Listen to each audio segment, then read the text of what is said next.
Кут медиа каналына катталыңыз жана Билерман Ордо интеллектуалдык оюндарын көрүп туруңуз.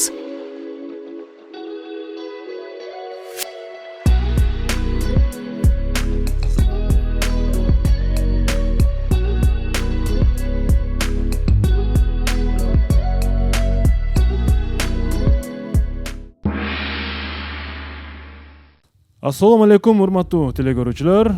Кутмандуу кечиңиздер менен интеллектуалдар, айымдар жана мырзалар, Билерман Ордо интеллектуалдык оюн көрмандары. Бүгүн 10 октябрь, күнгө жекшемби, ЛТРде Билерман Ордо күзгү сериялар 4 тур.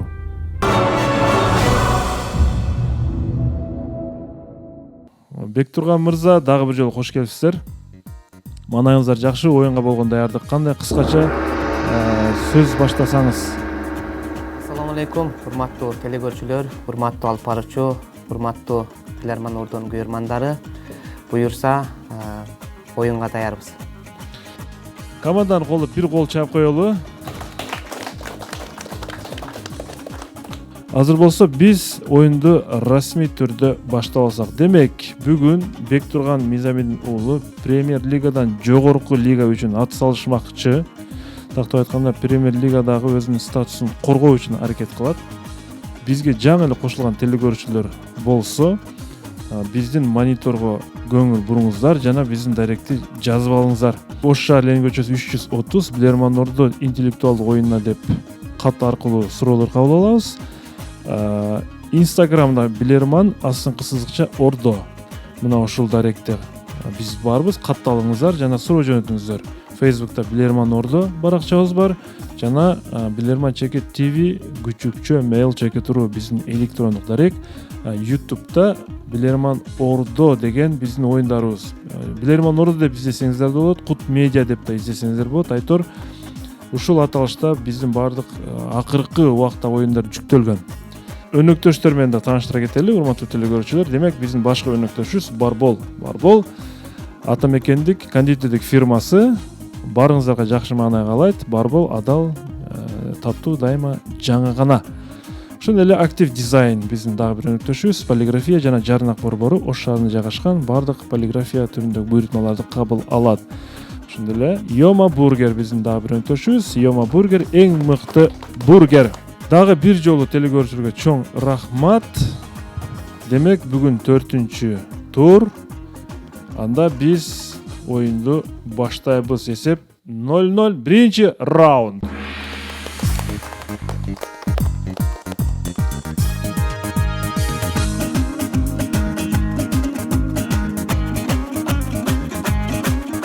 Эралы Игенбердиев, Өзгөн район тургуну, сиздерге каршы суроо берет. Урматтуу билермандар. Швейцарияда Лаутербрунен деген шаар бар. Бул шаар бүгүнкү күндө көптөгөн туристтерге ажайып табияты менен белгилүү. Кызыгы, дал ушул шаарда жашаган ар бир фермер жылына бир жергиликтүү уюмдан 1000 франкка жакын компенсация алат. Бир жергиликтүү уюмдан. Суроо: дыйкандарга бул компенсация бул уюм тарабынан эмне үчүн төлөнөт? Минута кетти. Уюмдан деди, уюмдан алат деди. Демек, дыйкандар дегенде сөзгө маани бериш керек да, дыйкандар дегенчи Биринчи айтканда суроону айтты го, табиятыны кооз деди го. Демек ушуга байланыштуу бирдеме болушу керек. Дыйкандар ушул табиятына, мисалы айдоо жери болгон болсо, алар дыйканчылык кыла албайт. Себеби туристтер келип кооздук көрүш үчүн. Мисалы Германияда билем, баягындай клубника эккен жерлер бар го. Ошол жерге атайын барып туруп мындай акча төлөп, короче, терип аласың да, өзүң каалабандай деп элейсиң. Андай да болушу мүмкүн. Мисалы Швейцария эң кооз жер го. Мына ушул жактан бир Муну ошо жалпылап түрлөмөйт деп жооп берип коелу ушу. Алардын мисалы жерин мисалы кооздош үчүн бир алат да, мамлекетчи. Анан алардын дыйканчылыгы болбой калат. Вот алар жалпылап коелу, чарбасын толук кандуу жүргүзө албагандыгы үчүн уюмдун туристтерди атайын бир мындай бир ошол жерлерди атайын бир кооздук үчүн алышабы мамлекет ошондо? Вот анан дыйкандар, анан фермерлер ал жерге эмне кылбайт? Туристтер үчүн бир нерсе. Мисалы ажайып бир фермер болгон болсо, мисалы тоют топтой албашы мүмкүн, толук ал компенсация алып. Дагы башка эмне болушу мүмкүн? Ошол анан аягында жалпы бир чарбачылыгын толук жүргүзө албагандыгы үчүн Уюм төлөп берип атат. Себеби уюмдун кызыкчылыгында алар чарбасын толук жүргүзө албай атат. Себеби уюм туристтерди алып келип кызмат көрсөтүп атат. Кызмат көрсөтүп атат. Значит, ошол сыяктуу экен. Мисалы бизде деле жана бар го кызгалдак талаалар, мисалы буудай эге турган жерлерде ошол кызгалдак жок болот деген сыяктуу да, ошол сыяктуу. Кайсылар табикатта болуп ошондой? Бектурган мырза ким жооп берет? Бул суроого бизден Темирлан мырза жооп берет. Бул уюмдун ишмердүүлүгүнө биз туризм багытында иш алып барган бир уюм деп токтолуп атабыз. Анткени биз билебиз, Швейцария мамлекетинде аябай туризм өнүккөн. Эмне үчүн төлөйт 1000 франкты дыйкандарга, фермерлерге? Дыйкандар, фермерлер толук кандуу ошол жерлерди пайдаланып чарбачылыгын жүргүзө албай калгандыгы үчүн туристтердин көп келгендигинен. Ошол туристтерди тейлеген уюм дыйкандарга компенсация катары ошо 1000 франктан төлөп бериши мүмкүн. Түшүнүктүү. Жооп кабыл алынат. Туура жоопту айтам. Лаутербрунен шаары экстремалдык спорт сүйүүчүлөрүн өзүнө тартып турат. Экстремалдык. Демек, бул шаарга бийиктиктен секирүүнү жагдырган спортчулар келишет, Темирлан мырза. Билесиздер, азыр баягы джем деп баягы канаттарды тигип алып, бир топ парашюттар менен тоолордон секирип атпайбы? Ошону жактырган экстремалдар келет.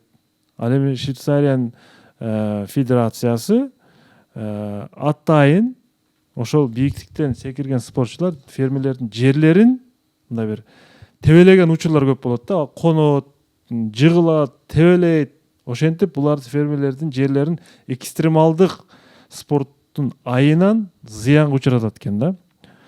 Өтө көп деле өлчөмдө эмес. Ошентсе дагы ошол уюм 1000 франктан дыйкандарга компенсация төлөп берет экен.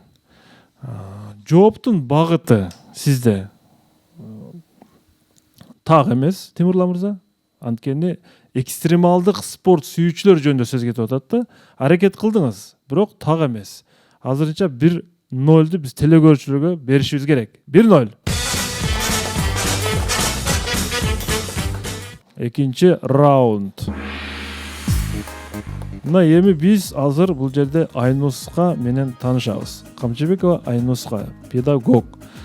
Айнуска, бул командага кандайча сиз кошулуп калдыңыз? Саламатсызбы, урматтуу алып баруучу, урматтуу клуб мүчөлөрү, урматтуу телекөрүүчүлөр.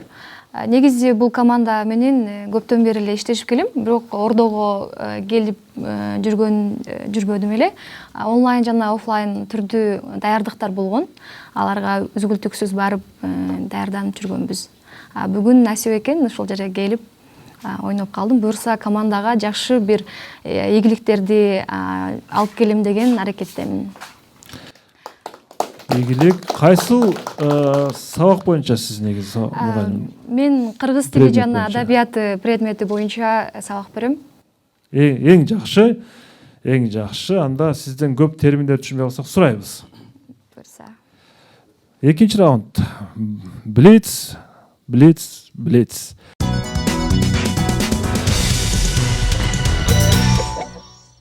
Демек, биринчи суроо. Кыргыз Республикасынын мамлекеттик тил жөнүндө мыйзамынын 11-чи статьясы. Билесиздер, ар бир суроого 20 секунд гана убакыт берилет.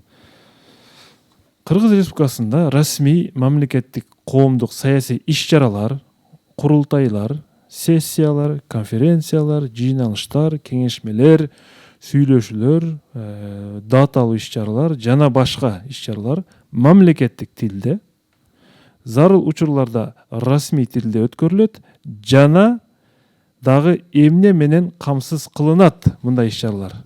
20 секундда кетти. Дудуктар үчүн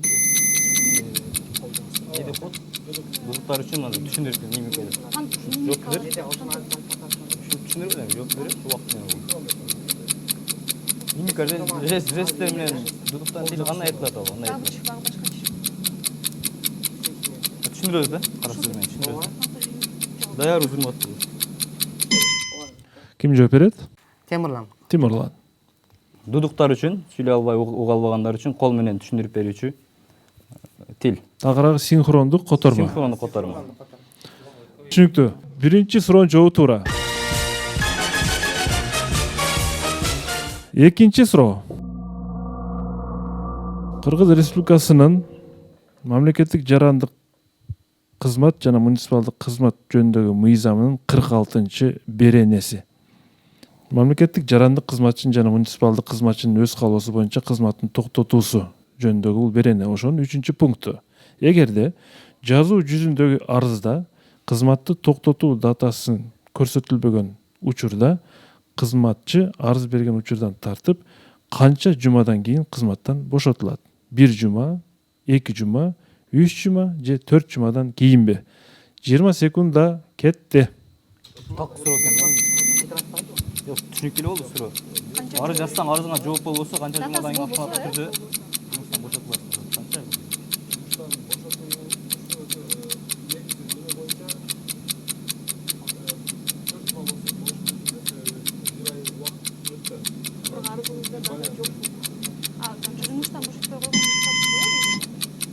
Бектурган. Бул суроого Жаныш Жусупбеков жооп берет. Эгерде кат келип түшсө 14 күндө жооп беришиң керек да. Анан эгер арыз вариантында боло турган болсо бул 1 ай деген жерин окугандай болуп атам, бирок точно эсимде жок. Ушундай бир Жаныш мырза тезирээк. Бул билет. 1 жума аралык. Жок. 3 жума аралыкта неме болот деп ушуга токтолдук. 3 жумадан кийин. Ооба, кийин. Жооп кабыл алынат. Туура жообу кызматчы арыз берген учурдан тартып 2 жума өткөндөн кийин болчу. Сизде туура вариант бар эле, бирок аны расмий жооп катары бере албай калдыңыз. Тагыра 14 күн. Бул 2 жума. Блиц раунд ушул жерден токтоп калды, тилекке каршы. Бирок жалпы эсеп теле көрүүчүлөр тарапка кошулат. 2-0 азырынча, 2-0. 3-чү раунд.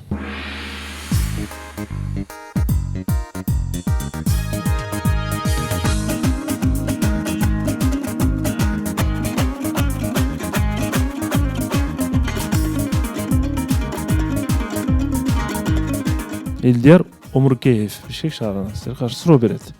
Урматтуу билермандар, фото суроо. Урматтуу билермандар, сиздердин назарыңыздарга согуш таласындагы бир көрүнүш. Бул сүрөттө мылтыктын башындагы бычагы, штык нож деп коебуз орусча. Бычагы менен жерге сайылып турган көрүп турабыз. Бул эки нерсени түшүндүрөт согуш эрежесинде. Биринчиси, курман болгон солдаттын кайсы жерге көмүлгөнүн билдирип турат. Сиздер экинчи себебин табыңыздар. Дагы бир себеп бар экен. Кетти минута. Жок, бул сайып коюп кеткен белгиси эмнени түшүндүрөт деп атат? Жок, бул солдаттын аты жөнү эмеспи? Ошо кайсы солдатка тиешелүү, солдат кайсы жерде өлгөн, ошо. Жок, аны айтты, анысы бар, бир себеби ошол экен. Экинчи себеби. солдаттын өлгөн жери деп көмүлгөн жери, анан кайсы солдат Көмүлгөн жери башка, анан бул мынау солдат деген башка нерсе да болуш керек да. Майнис башка-башкабы? мүмкүн мындайчы. Бирок аттар жазылабы, ар бир көтөрүп жүргөн экен. Санын билдирбей калбайбы? Андай болушу мүмкүн эмеспи? Сай ошончосу жөкөр өлдү деп ба? Мисалы өлгөндө басырып алынды дегендей болду. айтыңыздар. Жок, эгер мынтыктарында аттар жазылган болсо, жана Жанышбек айткан туура. Аты жазылбаса керек, бирок. Кат жазылбайт да. Мынтык аты жазылбаган менен курал жарап, номер болот да. Номер менен берилет. Бул бир вариант.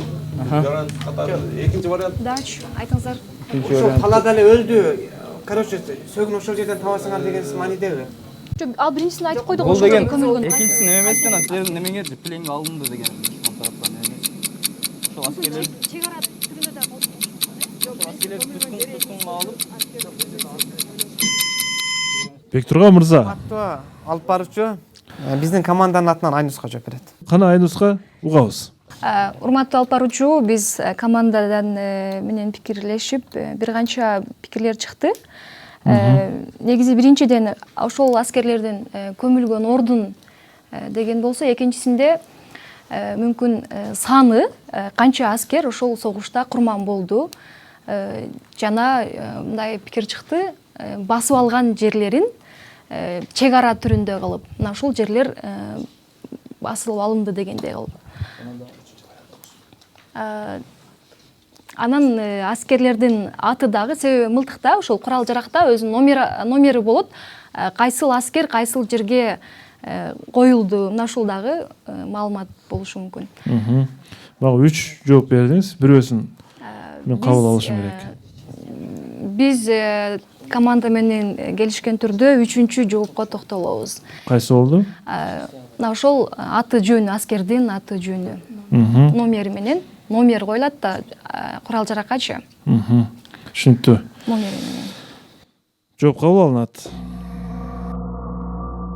Ордодо пикир барбы? Семетей мырза. Урматтуу алып баруучу, бул суроого биз да ойлонуп көрдүк. Менин оюмча, бул эгер ушундай белги турган болсо, демек бул согуштун аяктагандыгын же убактылуу токтотулгандыгын билдирсе керек. Түшүнүктүү. Дагы кимде ой бар? Урматтуу алып баруучу, бул жерде эми туткунга алынгандар боюнча болушу мүмкүн жокерлер. Же болбосо ошол эле мындай биз утулдук, жеңилдик, согуш бүттү деген мааниде болушу мүмкүн. Башка эчимде жок, мен туура жоопду айтам. Экинчи себеби бул туткунга түшүп берүү дегенди билдирет, урматтуу билермандар. Бул көрүнүш ШВЗ, штык в землю деген, кыскартып айтканда, кыймыл-аракет ушундай түшүндүрүлөт экен. Бул эми тагыраагы 1945-44 жылдары тартылган сүрөт. Советтик аскерлер фашисттерге өз ыктыяры менен туткунга түшүп берген, каза болгону каза болду, калганы биз конуш берип, бул белги ушундай аскердик белги болчу. Балким ордо жардам алсаңыздар, балким сагындан вариантын алганыңыздар да туура болмок. 3-0 азырынча эсеп. 3-0. Илдияр Омуркеевди биз куттуктап коелу, телекөрүүчү. 4-чү раунд.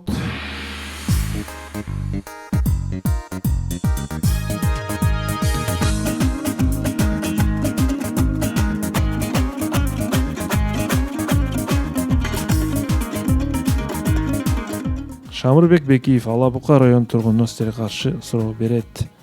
Урматтуу билермандар. Бул көрсөткүч кайсы бир көрсөткүч? Уйда, кадимки уйда 6, чочкодо 8, кирпи чеченде 10, ал эми жарганатта 20 экен. Караңыздар, эң көбү жарганатта болуп атат. Демек, бул көрсөткүчтөр болот. Кайсы бир көрсөткүч да? Уйда 6, чочкодо 8, кирпи чеченде 10, жарганатта 20 болсо, анда адамда канча болот? Адамда кетти минута. Эмне жөнүндө сөз кетет бул көрсөткүч дегенде мен эмне жөнүндө кетет? Өздөрүнүн түндө канчалык немени көргөн? Тамам. Себеби жарганат эң көптү көрөт да кечинде. Жарганаттан да кирпи дедиби? Же жытсы же сезүүбү баягы. Угуу немеси эмеспи? Угуу деле болушу мүмкүн.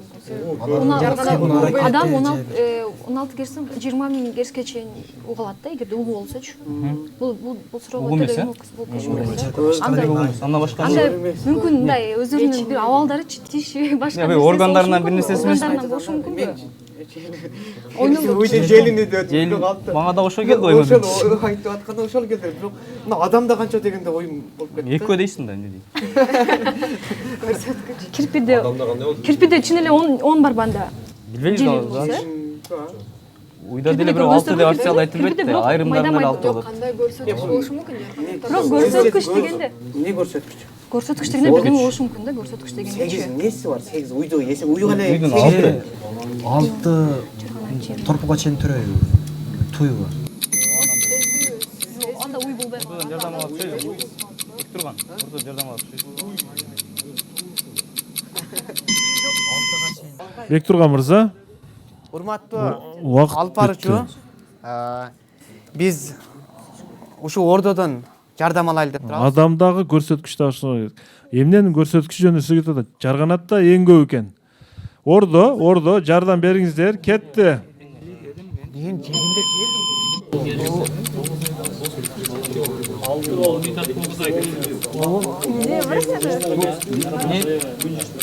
Булактын улусу, Анда 16 керсен 20 миң керсечи адам угалат да, анда ушундай бул разница алып келе алат. Наоборот, адамдан неме көп жаныбарлар.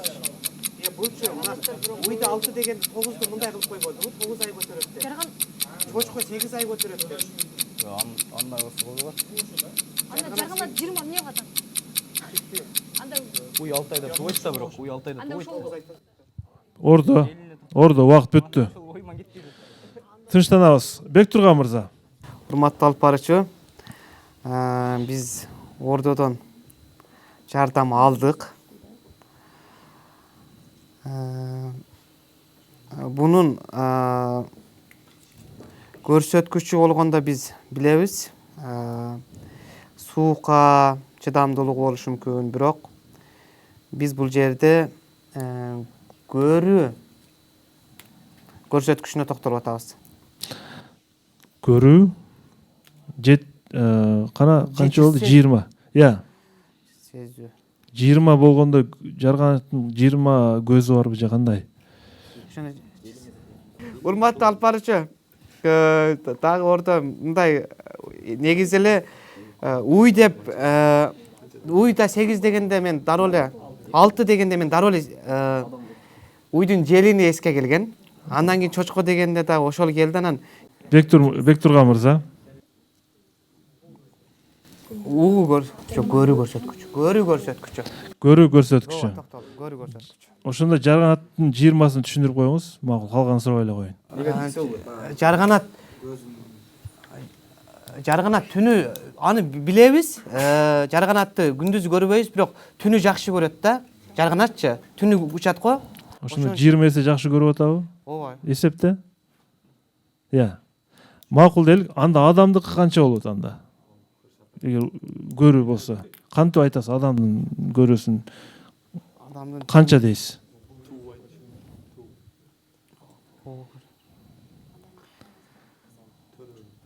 Мен канча дедим да.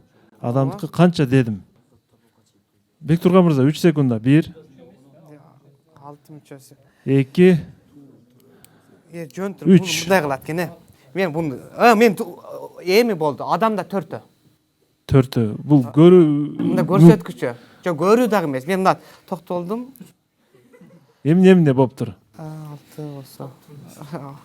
Бул да дагы жакын эмес экен. Командада расмий эмес, мындай толугураак жооп болбогон үчүн мен туура жоопту айтууга мажбур болдум. Команданын абалын биз түшүнөбүз, мындай учур деле болот негизи. Мен туура жоопту айтам. Бул жогоруда телекөрүүчү уйку убактылары жөнүндөгү суроону берген болчу. Демек, уй 6 саат уктайт. Табиятында чочко канча саат? 8 саатпы? Кирпичечен 10 саат. Жарганатта болчу логикачы 20 саат уктайт. Бул 4-5 саат гана түндө эле учат. Мына жогоруда өзүң айттың, түндө депчи. Ошондон логика, ошондон илмек бар эле. Эсеп 4-0. Эсеп 4-0. Эсеп 4-0. Командада дагы деле шанс бар. 5-раунд.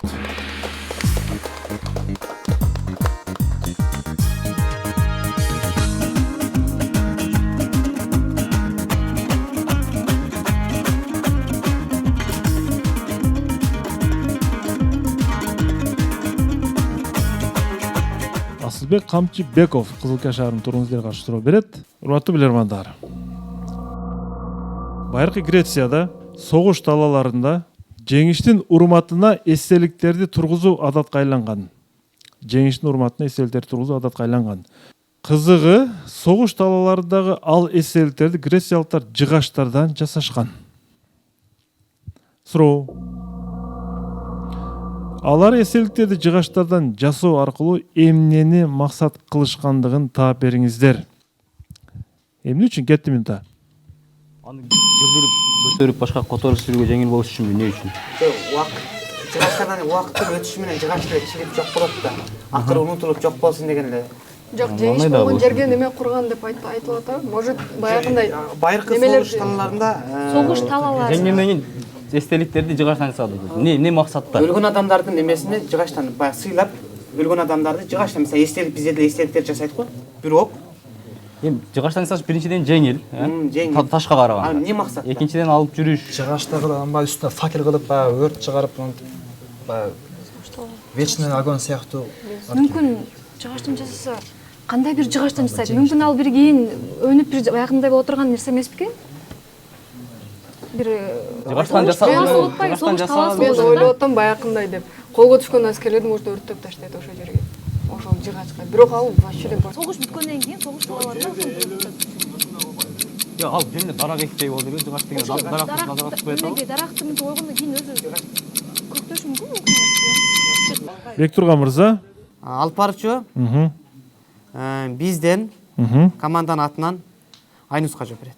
Айнуска. Урматтуу алып баруучу, бизден бир канча варианттар чыкты. Мүмкүн ошол согуш талаасы болуп атпайбы негизичи? Анан эми ал жерлер эстелик боюнча калып кетпейт, иштетилиш керек деген нерсе ойлор келди да. Анан жыгачтардан жасаганда биринчиси бул аябай жеңил жыгач менен жасаган. Экинчиден дагы бир нерсе ойго келди. Жыгач кийин бир көктөп бир нерсе болобу ушул сыяктуу да. Анан дагы бир ой келип атат. Жанагы согуш маалында эң алгачкы курал жараксыз, мисалы эң алгачкы курал жарактары ушул жыгачтан түрдүү ушундай бир союлдардан болгон да. Анан ошонун дагы бир элеси береби деген бир ой келди. Бирок биз азыр биринчи вариантка токтолобуз. Кайсыга? Жеңил, ал мезгил өткөндөн кийин ал жерди иштетүүгө мүмкүн деген. Жооп кабыл алынат. Туура жоопту айтам. Талкуунун башында Бектурган мырзада бир сөз чыкты. Убакыттын өтүшү менен жыгач чирип жок болуп кетет. Анын табияты ошондой. Согуш талааларында болуп атат. Демек, тургузулган эстеликтер, жыгачтан тургузулган эстеликтер убакыттын өтүшү менен чирип жок болот, талкаланып жок болуп кетет. Мындагы көзделгөн максат ал эстеликтер жамандыктын же кырсык мезгилдеринин түбөлүктүү элес каттары кызмат кылбайт. Ал убакыт өтүшү менен ал жер пайдаланып кете берет кайрачы. Ошон үчүн ошол эстелик тургузгандар бул кайсы бир убакыттар бул жерде жашоого ыңгайлуу бир жер болуп кетиш керек деген түбөлүктүү максатта коюлган эмес Айнуска. Урматтуу алып баруучу, негизи ушул сыяктуу максатта эле айткам, жоопту делечи. Согуш талаасы болуп атпайбы? Согуш талаасы өмүр бою ошентип эстелик айкел боюнча калып кетпейт деп. Мына башталышында мына ушул ойдо эле кеткен мен вариантымчы. Вариантым ушул ойдо кеткен. Согуш талаасы бүткөн, ал согуш бүттү дейм, ал жерди иштетиш керек деген максатта кеткен. Мен канааттандырарлык деп кабыл алам жооңузду. 100% так деп айта албайм, бирок канааттандырар катары кабыл алайын. Макул, эсеп 4-1. Эсеп 4-1. 6-чы раунд. 6-чы раунд.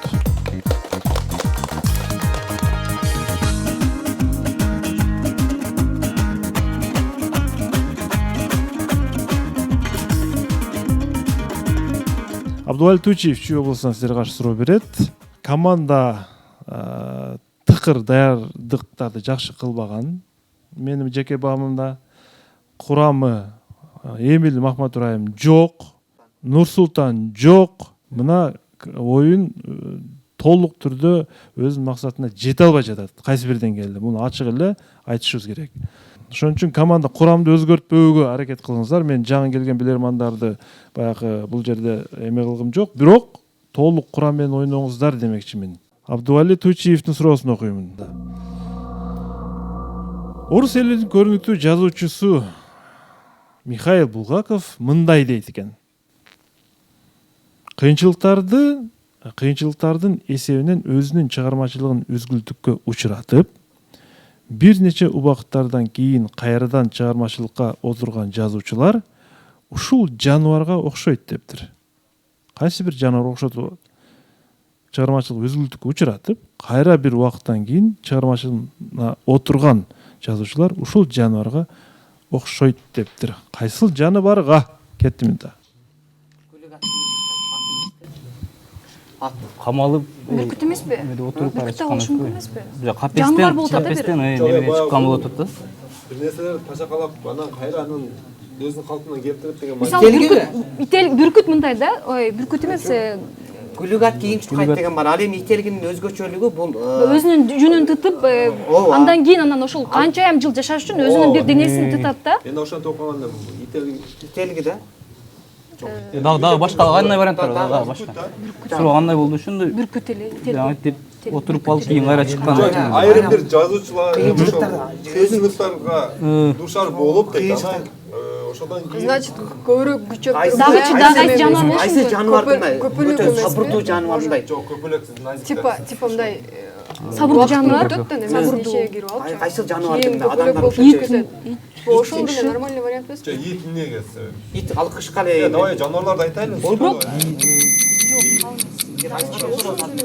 жанагы жүнүн тытып кайра ушат бериңиз жашап күч алып. Ошо Көпөлөк дагы жарып эмеден чыгат да. Бектурган ким жооп берет? Чийинден чыкканбы? Урматтуу алып баруучу 1 минутта бир бонус алсак. Кетти минута. улантат деген сыяктуу. Ал Кыйынчылыктан кийин ал күчөп күчөйт да. Кайсы жаныбарлар? Көпөлүк болушу. Көпөлөк кандай мисалы? Инелик эмеспи, инелик. Тиешелүү бир жаныбар. Инеликтер эмеспи? Суук түшкөндө булар ал жаныбарга кирет же чиркей немеге кирет ал? Эмнеге кирет? Жокчу, кумурскачы, Ал токтоп атат да бир нерсе болуп. Кумурска да болушу Ал мүмкүн. кумурска эмгекчил жактан болуп атат. Сен ушул жерде да күчөйүн. ошону Аю болушу мүмкүн да? Жакшыраак болот. Аю болушу мүмкүн. Камила ал жок. Хамелеон ал түстүлөрүн өзгөртөт эле. Бир Кыйынчылыкка. Бул убактылуу тыныгып алып туруп, дальше анан улайт деп атат да. Ошол аю болушу мүмкүн да. Кыйынчылык бул аю үчүн. Кышында Аю үчүн бул бал топтойт анан Балким кыйынчылыктыр аюга. Эми бул жерде мен кыйынчылык дегенде тыныгын эле эме кылып түшүнүп атам. табиятынан ошондойбу дейм да. Эгер ошондой болуп калса. Ошолорго окшоштуруп атат да. чийинден чыккам деппи? Бул дагы эле аюдай болсун деген сөз эмес, эми просто тыныгып туруп, кийин гана улантат дегендей болуп атат да. Дагы башка варианттар болсо айткыла. Урматтуу Варианттар айтпайлы. Эми бүркүттү да биринчи айтып анан айтыңызчы. Бектурган. урматтуу алып баруучу. Бул суроого өзүм жооп берген аракет кылайын. Бул аюуну билебиз биз. Ал кышкысы чейинде жатып, ал үчүн бизге кыйынчылык, аю үчүн бирок аюуну биз эс алып жатат дешибиз мүмкүн, бирок аю үчүн кыйынчылык болушу мүмкүн. Ошон үчүн биз аюуга токтолдук.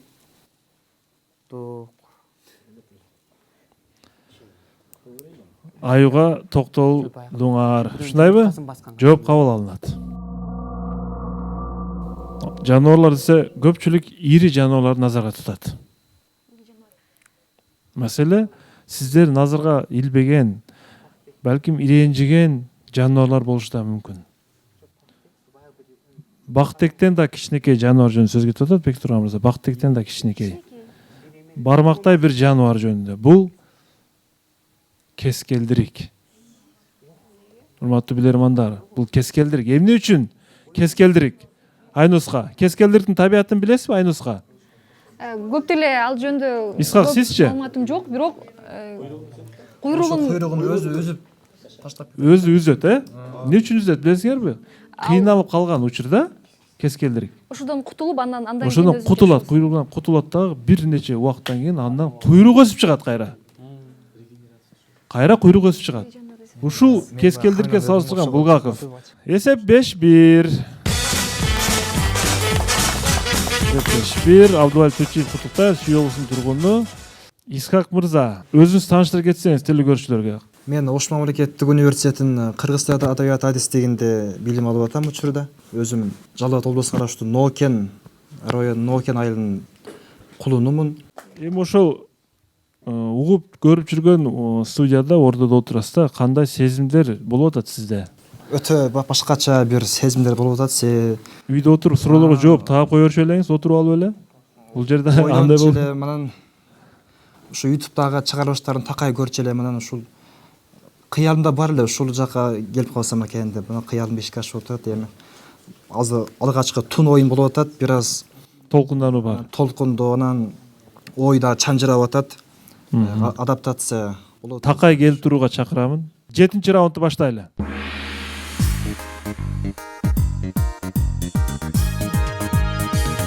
Жетинчи раунд. Дагы да болсо шанс бар, бирок өтө кооптуу абал жаралды. Анткени эсеп 5. Телекөрүүчүлөр тарап 5. Гүлиза Шамырзаева, Бишкек шаарынын тургуну, сиздерге каршы суроо берет. Гүлиза Шамырзаева, сыр сандык аркылуу сиздерге суроо жөнөттүр. Сыр сандык.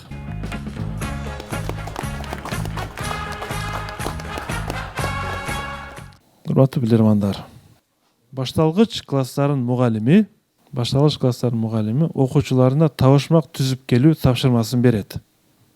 Эртеси күнү окуучулардын бири түзүп келген табышмактын жообун таба алышпай көпкө убараланышат классташтары. Аягында анын тапкычтыгына баа берген мугалим ага эң жогорку бааны коюп берет. Табышмак мындай түшүнүктү берет болчу.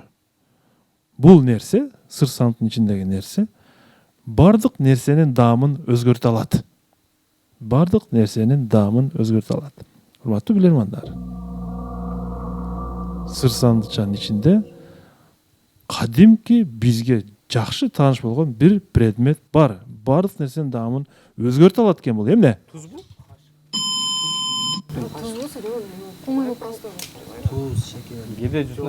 предмет болсо Даам нелер өзгөртөт? Бул шекерди болушу мүмкүн, туз болушу мүмкүн. Идиш аякта болушу мүмкүнбү? Буюм. Баягы кашык деле простой эле нерсе болуп Нерсе деп атат да, предмет деген эмес, нерсе деп атат. Кичинекей нерсе. Жок, алар табышмак. жакшы сөз деп айткандай эле бир ушундай нерсе. Эң жогорку неме берип атат окуучуга. Табышмакты берип атат. Ошого айтсам эмес, а? Буюм эмне үчүн эң жакшы сөз атасың? Мүмкүн суда өмүрүң узун бол деппи? коркпой жакшы сөз бар неме калып. Топурактан өсүп чыгат да. Бирок даамын өзгөрт, бар нерсенин даамын өзгөртөт. Бектурган мырза ким жооп берет? Урматтуу алып барчу, бул суроого бизден Темурлан мырза жооп берет. Темурлан. Урматтуу алып баруучу, бул жообубуз өзгө аябай жеңилдей сезилип атат, бирок андан башка жооп деле болбой атат. Туз. Даам дегенде биз тамак аш деле түшүнсөк керек баарыбыз эле. Ошо даам бардык нерсенин дегенде туз деп атабыз. Туз болушу мүмкүн. Ооба. Жооп кабыл алынат. Эми көрөбүз. Бул окуучу эмнени назарга туткан? Бул тиш жугучу пастасы. Эмнеге дебейсиздерби? Тиш жуугандан кийин, урматтуу билермандар, адамда ооздогу даам жоголот. Кайсы тамакты жесеңиз дагы, туз жейсизби, аш жейсизби, лагман жейсизби, сиздин оозуңузда тиш пастасынын даамы калат, Темурлан мырза. Окуучунун логикасы ушул жерде. 6-1 болуп калды. Урматтуу билермандар, бүгүнкү команда жеңилүүгө дуушар болду. 4-чү тур ушундай жыйынтыкталды. Команда жогорку лига аракет кылган болчу. Суроо ээси Гүлиза Шамырзаевага кол чабуулар болсун. Бишкек шаарынын тургуну жакшы суроону жөнөткөн. Эми Сагым мырза, оюн тууралуу сиздин пикириңиз? Урматтуу алып барчу, бүгүн тилекке каршы биздин билермандар жеңилди. Бул дагы келечекте команда үчүн алдыга өнүгүүнү, өсүүнү, командалык бирдиктүү болууну сөз шарттайт. Команда издениш керек. Сөзсүз тилекке каршы кээ бир билермандар жаңы болуп калган үчүн дагы бир аз ойлорун айта албай тартынышты.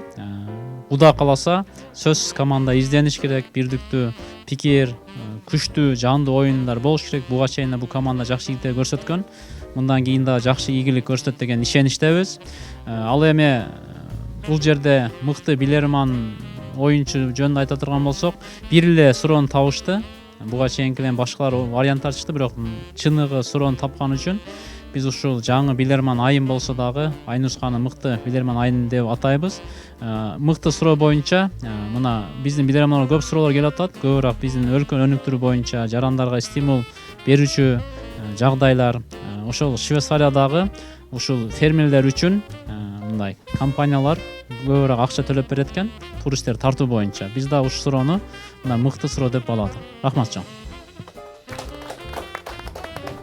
Эрал Эгембердиев аттуу телекөрүүчү Өзгөн районунун жөнөткөн суроо болчу. Швейцариядагы экстремалдык туристтер булгаган же болбосо мына зыян учураткан жерлерге төлөнгөн компенсация тууралуу суроо. Дагы мыкты суроолор күтүп кала бермекчибиз Эрал мырзадан. Эми команда капитанынын катары Бектурган мүмкүнчүлүктөр бар эле. Эмне үчүн мындай болуп калды деп ойлойсуз, Бектурган? урматтуу алып баруучу, оюндун жеңилгенибиздин бирден бир себеби ачык айтыш керек. Буга чейин мурунку оюндарда даярдык жүргөн болсо, бул оюндарда даярдык анча болгон жок. Анан дагы жаңы келгендерди эч качан күнөөлөбөйм, бирок биз бүгүнкү жеңилүүдөн бир жакшы сөз бар эмеспи? Жеңгенге караганда жеңилген адам көбүрөөк сабак алат депчи. Ошол сыңары бул биздин кийинки оюндарга чоң бир сабак болду. Мындан кийин биз оюн болорго жакын алдын ала катуу даярдыктарды буюрса кылабыз. Жана кийинки оюндарда Кудай буюрса жеңгенге аракет кылабыз. Бул бүгүнкү оюн биз үчүн ачыгын айтыш керек чоң сабак болду. Жеңилсе жер көтөрөт деп кала бербестен бүгүнкү оюндан биз сабак алдык. Команданын кийинки кадамдарын ийгилик каалайбыз. Өтө тез даярданып машыгуу өткөрүп туруш керек. Эмне дейбиз? Оюн бул бирок ошол эле убакта жоопкерчилик. Баардык билермандарды активдүү катышууга жана такай келүүгө чакырып кетемин. Телекөрүүчүлөргө чоң рахмат. Биз адаттагыдай эле оюндун соңун позитив менен жыйынтыктайбыз. Бул Барболдун шириндиктери студияга.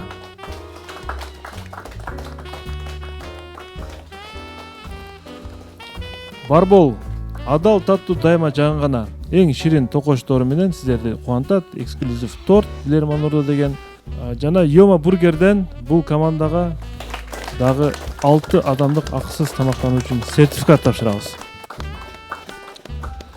Бектурган мырза, Йома бургерге барып, бургер жеп отуруп, дагы машыгыңыздар, макулбу? Рахмат.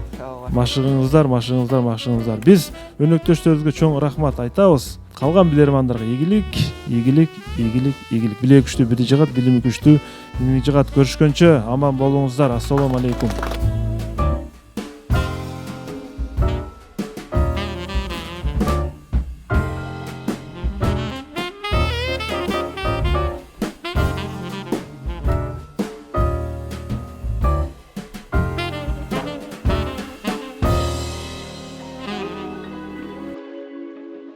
Кут медиа каналына катталыңыз жана Билерман Ордо интеллектуалдык оюндарын көрүп туруңуз.